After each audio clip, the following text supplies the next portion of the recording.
look at the aging population. Look how long people are living. Look at the population growth. How do you think this is sustainable? Yeah. Now, there are actuaries who will argue that New Zealand superannuation is sustainable. My question to you is, do you want to take that bet? Do you want to just believe and trust the government that they're going to look after your retirement, or do you want to take control of your own future? What happens if they means test it like they do in Australia? What impact is that going to have on you? Welcome to Checks and Balances, brought to you by Partners Life. I'm Michael Vincent. This is James Blair. And today, how to help your parents if they're behind financially.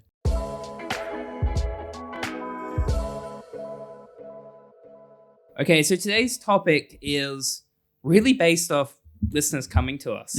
So our average audience, because, we like the data, is about 25 to 45, relatively good split between male and female. But what that means with that age demographic is a lot of these listeners have parents who are in retirement or going towards retirement. And they're coming to us because they've had their financial awakening where they've gone, checks and balances, I'm going to take control of my future. I'm going to have a good plan, pay down debt, buy some property, invest in some shares, all of that good stuff. They look at their parents because they love them and they go, I want to help them. So that's really what today's episode is about. Yeah. And look, a bit of a sensitive topic because, they are your parents, you love them, you want to help them, but Kiwis hate talking about money. And it is embarrassing to acknowledge that you aren't in the financial position that perhaps you should be. Especially if it's that dynamic of child talking to parents about something the parent is embarrassed about. Yeah. That is a very tricky dynamic. Yeah. But again, if it is something you are worried about, it is important to have the discussion with them and have it early, right? You can come up with a plan. We'll run through a ton of tips during this episode, so stay listening. Yeah. But, just get it out there in the open, have the discussion. Don't be too hard on them. Yeah, nice teaser. You've got to be very strategic about this conversation. You can't just go, why are you not on track for retirement? What are you doing? James said you suck. Yeah. Which maybe they do. Who knows? But you've got to really think about how you go about it. So today we're going to talk about what's happening to Kiwis in retirement because there are some pretty scary stats about how to have a relationship with your parents where you can talk about money and then how you can help them put a plan in place. Because the big thing is I get people go, you need to go talk to James, and they come and talk to me. And if you don't take them through the steps beforehand, they're not interested in talking to me. And there's no point in having a plan if you don't take action. So, James, Kiwis are struggling in retirement, and there are some pretty sobering stats out there about it. Let's jump into it.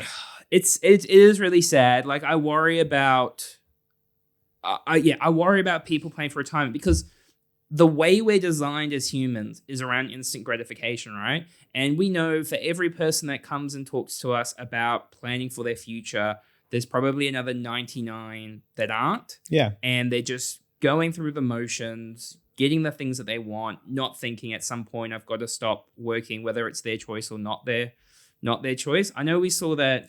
I think about it was 18 months ago. Yeah. On TV1 about poverty and retirement. I know exactly what you're going to say. That was a very difficult watch. And if you think about it then, that was pre-cost of the worst of the cost of living crisis. It's just heartbreaking to see that, where, people are skipping meals just so they can keep the electricity on. They're saving their coins, picking up coins from the footpath, as their savings account. It just is absolutely heartbreaking. Yeah. And then there was talk about in winter, making sure the heating's not on too much. And you go you've been working for these people have been working for over 50 years and essentially have nothing to show for it financially. And it's not right. It feels so wrong. And the problem is if somebody comes to me at 30 and goes, I've been living my best life, you have time to fix it. But thank you. But there's no way to fix it when you shouldn't be working, and maybe you can't work because of your health. Yeah, and it's when we're watching that, I think it's really important to point out it is not just because people have been living their best lives for 60 years, right? There are events that happen in your life that are unforeseen, which can put you in these situations really quickly. It was super funny. I used to do the soup kitchen in Camden on a Friday night, feeding homeless people. And man, does that show you are a couple of bad decisions away without a support network to being like homeless living on the street. Yeah. Makes you think about the system as a whole. Mm. Another stat, 1 in 5 Kiwis are going to carry a mortgage into retirement. So if we think about, what your biggest expense is right now, it's your mortgage repayment. Yeah. And essentially 50% of your income still going towards that expense. Does that, as a mortgage broker, Mike, does that surprise you? It doesn't surprise me because the way that these things are set up, and we talked about, humans are designed for instant gratification. If you look at a 30-year loan term, humans struggle to think about things on a long time frame, right? And 30 years, trying to plan that out for a human, they actually kind of struggle to think about it on that kind of length of time as well. So traditionally, you've just, you've followed the recipe. You've got a job, you've bought a house, you've got the mortgage, you've whacked it on for 30 years and you just forget about it, right? And you are doing the right thing because you've bought the house and you're paying off your mortgage. But to be paying off a mortgage over 30 years, and then every now and then you go, maybe I'll upgrade. Maybe I'll get a boat. Maybe I'll get a batch. Maybe I'll do the other thing that looks like I meant to do it. All of a sudden, you're carrying this quite large debt load quite late in life. And banks are a little bit more responsible about it now. But, definitely for our parents and our grandparents, you could take out a 30-year mortgage at age 50 and the bank would just expect that, hey, you'd figure it out because you're smart enough and we've priced the risk into the interest rate. Another stat is close to 40% of retirees in New Zealand are dependent on New Zealand superannuation only. This is the one that scares me. Yeah, so for a couple, New Zealand superannuation is $763 a week after tax if you're not working. If you're still doing a bit of work, you're taxed at a high rate. That's $40,000 a year for a couple. You think about the cost of living crisis for those that are renting, bits and pieces need to be done to the house. You want to spoil grandkids. You want to be able to go on a holiday, all that kind of stuff. Just meeting your basic needs. It's not a lot. No, it's not at all. And I know we're talking about a specific generation here, but the scary thing is that if you are relying, are in a situation where you're going to just be relying on super and you are 30, 35, 20, it ain't going to happen, right? Like New Zealand cannot afford to fund retirees in the same way we do now, with the super set up the same way. It has to change. Yeah. The problem is which government is ever going to touch it, because I think it'll get managed by someone else other than the government. Some government will be like, cool, the Reserve Bank can do this now because they're independent. The Reserve Bank, if they had the power to do it, would absolutely click their fingers and do it tomorrow because they aren't responsible, or they don't respond to political pressure like political parties do. Yeah, no, that's a really good point. I mean, you think about I think maybe 6 months ago in Paris, there was those riots on the street around changing the superannuation age. They were changing it from 60 to 61. Yeah. It was not, it was not that bad. I know. And when you talk to people, sometimes they think, they're outraged that it could change, but you just go, look at the aging population. Look how long people are living. Look at the population growth. How do you think this is sustainable? Yeah. Now, there are actuaries who will argue that New Zealand superannuation is sustainable. My question to you is, do you want to take that bet? Do you want to just believe and trust the government that they're going to look after your retirement, or do you want to take control of your own future? What happens if they means test it like they do in Australia? What impact is that going to have on you? Before we move on, we talk all the time about planning and growing our wealth, but protecting that wealth is just as important. That's why having the right insurance in place can help when life goes unexpectedly. And that's why this episode is brought to you by Partners Life, a New Zealand operated award-winning insurance provider with over 300,000 Kiwis insured and 89% of claims paid. Partners Life understand that having some insurance is better than having no insurance. They have flexible and personalized solutions for any budget or situation. Check out their website in our show notes below. So when it comes to, there's a lot of scary stats around retirement. And the big thing is, you love your parents. You do not want them to be in that situation. So you might identify they don't have a plan, or there's no wealth assets. They might still have a mortgage. Maybe there's some conversations about money being tight, and you're worried.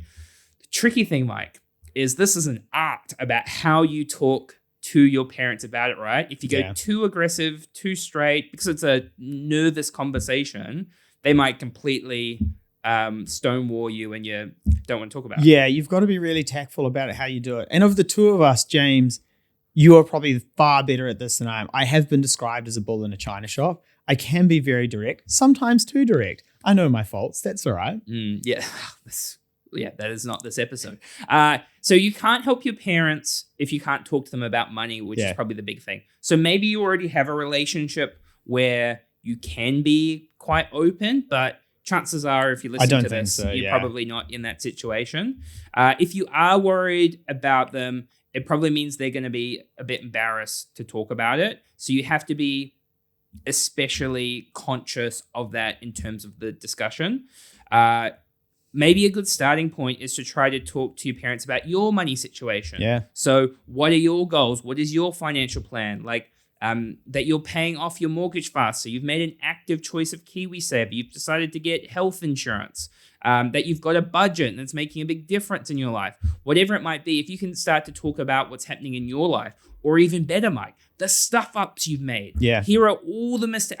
I bought that property at the top of the market in 2021, or I fixed my interest rate too short term when it should have been longer term, or geez, I wish I put a budget in place earlier. If you can start to be vulnerable and talk about all the mistakes you've made, it just increases the probability that they'll want to talk to you. Yeah, and I think that's a really important point there. If you start by being vulnerable, the dialogue will open a lot quicker. This is not a judgment session. It is not, I'm better than you. I've made better decisions, so I'm going to make decisions for you now, and you need to listen to me. That approach, or if it seems like it's that approach, it's not going to land well. You've got to start the discussion on a level where both parties can have a dialogue. Yeah. So you're coming from a point of love and care where you want to help your parents make sure they're set up for retirement. So the next really big thing, opposed to talking about how much money you got in your KiwiSaver, what is your mortgage, like what is your income, what's your budget, opposed to doing all those things, talk about goals. Yeah. Because people love to talk about themselves and what they want to achieve for the future.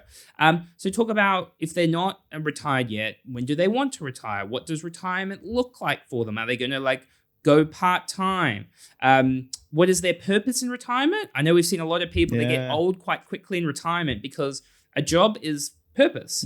And you don't have to work to have purpose, but you've got to have something big going on, right? Yeah. So you need to have those conversations about what does it look like for them? Where are they going to live? Are they going to downsize their home? That's a much softer starting point. Yeah. And I mean, like you sort of said, people love talking about their goals and what they want to do and what they want to achieve. And again, if you're worried about your parents, this is the gateway conversation to, cool, we want to do this. And maybe it's joint goals. Maybe you say I want to go on they want to go on holiday. Cool. I'd love to make that a family holiday. How do we do that? Right. If you can both get on the same page, it's a much better starting point. Yeah. And if none of this works, just bribe them and go, I'll give you another grandkid if we get you a retirement plan. So the idea with all of these questions is it should start to open the conversation, right? Hopefully at this point that they're starting to open up, talking about their situation. And then a really good stat is the Retirement Commission did a study in 2022, which found 65% of Kiwis over 55 had no plan for retirement or a vague plan. Yeah, and that is a terrifying statistic, right? Yeah. Because they are essentially planning to fail without a plan. Yeah, I mean, and the big thing when you're talking to your parents is they're not alone. Yeah. It's not like they're the only person that hasn't planned well for retirement. There are lots of people in this situation, and I mean, we talk about, hey, it's great if you're 30 and we can have this conversation. There's still a lot of different things that you can do. How far off am I? What levers can I pull? Can I downsize my home? All of those things. So this is a big point to go. You're not by yourself. You've talked about your situation. Let's start to talk about putting a plan in place. Yeah. So we've started the discussion and everyone's vulnerable. We're on the same page. What are some of those sort of key questions you can ask to make sure that all the information is out on the table and you can start to formulate that plan? Yeah. So the big thing you need to start to work out, and you might do this one-to-one, you might work with a financial advisor, is you got to work out if they are on track or not on track. Everything is relevant to your goals. Whether you have enough money or don't have enough money depends on when you want to retire, the income you're going to have, the house you're going to live in. So some key questions you can ask your parents if you're worried about their retirement plan. Are they debt-free? Do they have any debt? A house loan, a car loan, gem visas, credit cards, anything. Question number 2, if not, when will they be debt-free? So do they have a plan to clear off the debt? Do they know what level of income they need in retirement to be comfortable? Have they written down all of their expenses to work out what their fixed bills are. Have they added on top all the luxuries that they want? What is their investment strategy? And that's a really interesting one, Mike, because it's a blend of two things. It's some people want to take huge, aggressive, I've seen people, a lot of, retirees and investment sessions where I'm like, this is way too aggressive for you. And then at the other end, there's people who stick money in the bank. Yeah. Well, there's also people who don't know the risk of their investments, right? We had a customer who came to you and said like, oh, I've got a really conservative position, and it was 100% in shares, right? And it was shares that they had just picked, and I think that's the thing is if you don't know the underlying risk of what you're investing in, but these are shares, these safe as houses, these are household names, but they could still fall over tomorrow. Yeah. So what is the investment strategy that they're going to use? Ideally, once they turn off their income and they've retired, they have an investment, whether it's the Kiwis or a managed fund, whatever it might be, that on the first of every month pays them the income that tops up their New Zealand superannuation, that makes them comfortable and is sustainable. We're not going to run out of money at 85 or 90, or 90 might be okay, but definitely not 70s and 80s. We want to make sure that we can take that income for a long enough period of time. The other piece that I think everybody should take ownership of, whether your parents are in a good financial situation or not, is to talk to them about financial scams. Yeah. Because those that are older are more susceptible to financial scams. Yeah, it's, to be honest, if there's one thing that riles my dad up, it's financial scams. I don't know what it is about him. Man, does it just like hit a sore spot with him. It pisses him off so much. He's always like, people keep getting scammed. And he's like, why isn't this in the news? I'm like, because people don't talk about it. Like people don't report it when they get scammed. It's really weird. Yeah. So watch scams. Make sure you educate your parents around them, especially if they're not as technologically savvy. The other thing is health insurance. Health insurance is really important to keep, but the premiums like hockey stick as you get older. So putting in basic levels of cover for surgery only, making sure you've got an excess so they can keep something in place. Do they have an enduring power of attorney in place? Do they have an up-to-date will? The amount of times, 50% of Kiwis don't have wills. There's that stat that came out the other day. I think it's nearly like $400 million is with the IRD for people who have rebates they haven't declared, and a lot of them are dead. Yeah. So having a will and like just some sort of system for like, hey, here's all my important information to your kids or to your partner, especially if you've got both your parents are still alive, making sure that mum and dad understand what's going on. Yeah. Seen lots of situations where one passes away, they run all the finances, the other one is completely clueless about what's going on. And the last point, opposed to you doing all of this, is have you ever spoken to a financial advisor? Should you go and talk to a financial advisor? Yeah. And, again, we talked about these conversations being perhaps a little bit uncomfortable, and maybe, you've got to set the scene and get it flowing in a bit of dialogue. Someone independent who is outside of that family unit to mediate this and make sure that everything's been covered off in a productive way may be a really good thing for you. Yeah. I'm dealing with family. It's hard, right? Like, and having these types of conversations, which why a lot of people just go talk to James. Yeah. But there needs to be like the why behind the conversation. So this is all like heavy, difficult stuff. But the sooner you can have these conversations with your parents, the whole point of this podcast, right, is to make it easier to have conversations around money. So if you are, this is, I guess, an action for those where they thought, I need to go and talk to my parents about money. I'm worried about their retirement plan, that you can go have that conversation. So please go and have that conversation with them if you need to and work through these steps. Yep, absolutely. So let's sign this one up.